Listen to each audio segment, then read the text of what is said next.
我1年都没有进医院。以前我是医院的常客，我经常和我身边的人说，我说我太幸运了，学习中医，从小到大学了这么多的东西，中医学习可以说是让我有最深刻的体会，我改变了很多。人生说长不长，说短不短，180年的寿命，但生而为人，在这个世上，我们最基本的永远是一副健康的体魄，否则一切都是空谈。我今天就和大家来聊一下我学了中医后的一些改变，有哪些智商税我们可以避免。林爱佳老师在课程中经常就提醒大家说，甜食是假甜真酸，吃多了胰腺不好。那这些人工糖或甜味剂呢，我们吃到口腔里它是甜的，它会骗过我们的口腔，但是进了胃部以后呢，就会变成酸，吃多了就会对我们的胃部和胰腺都不好。所以现在我吃东西的时候肯定要看一下成分表，如果是想吃甜食呢，我会吃一点碱性的健康的糖，比如说是蔗糖。那还有薯片、巧克力这些零食，宣传广告上看似感觉是很治愈的零食啊，其实都是被资本包装后的高脂高糖的食品。所以我现在更倾向于天然的食材。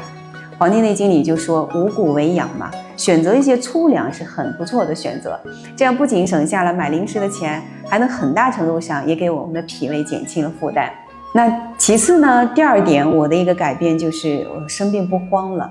以前有一个头痛感冒什么的，不是吃西药就是往医院跑啊。那学了中医以后，我就会根据症状去辩证的去看待。比如说风寒感冒，我就会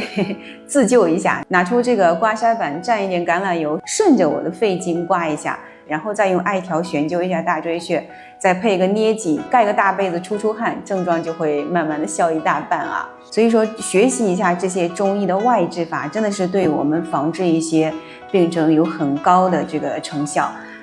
它是一种给身体温和的排兵布阵的一种方法，它不是直接将我们的病毒杀灭，而是让免疫力自己恢复上场杀敌，从而给我们自己增加了一些小病自治的底气。那第三个我的改变是什么呢？就是我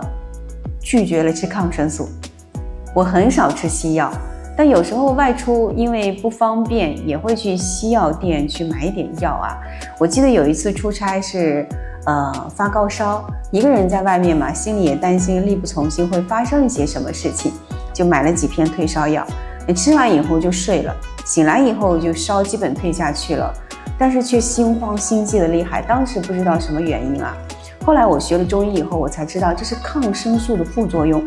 西医快速退烧就是在用寒凉的药直接暴力的镇压这个病痛，但我们中医不是直接的镇压，而是让身体按照这种排病的程序循序渐进的来恢复。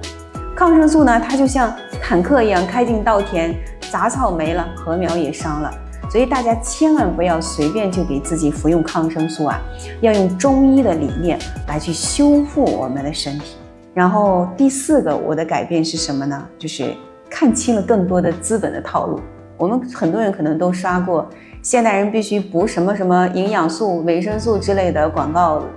或者是类似的短视频啊。那殊不知这些带着 SCI 论文截图的科学家推荐，或者是明星的推荐，可能只是资本精心设计的概念陷阱。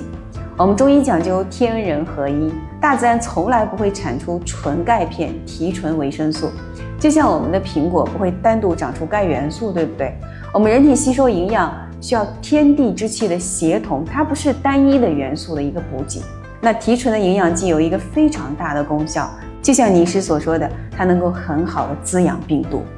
所以千万不要盲目的相信这些广告，给自己瞎乱补。那第5点我改变了什么呢？我学会了顺时生活。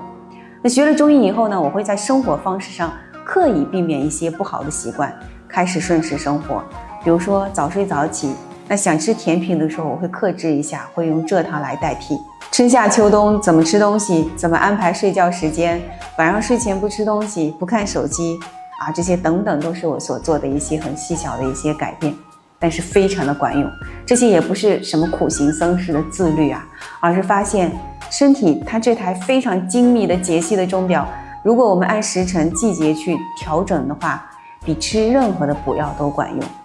最明显的变化就是我1年都没有进医院。以前我是医院的常客，那现在明显气色比以前强很多，人也活泼了很多。所以说我每次都建议大家，我说我们普通人一定要学习中医的思维，